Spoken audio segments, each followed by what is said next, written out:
அதுலேருந்து பனம்பழம் இருக்கும், அதை எடுத்து பிரித்து இந்த மாதிரி போட்டால் 3 மாதம் கழிச்சு இந்த மாதிரி கிழங்கா மாறி. எடுங்க அதை பார்ப்போம்.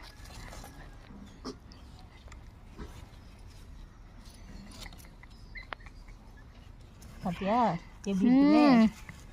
இதை அப்படியே கொடுங்கண்ணா, கட்டு கிழங்கு இன்னொன்று கொடுங்க. அது ஆமாம் வரல மண்ணை அவ்வளோதான். அவ்வளோதான். நிறையா இருக்குமா? நிறையா இருக்கும். ஃபுல்லாக மண் அடி வரைக்கும் நோண்டணும். ஓ, அப்போ தான் கிழங்கு உடையமா அழகாக. காது போட போகிறோம். அவ்வளோதான். ஓஹோ, அவ்வளோதான். இது கடையில் வாங்கினா ஒரு கிழங்கு 5 ரூபா.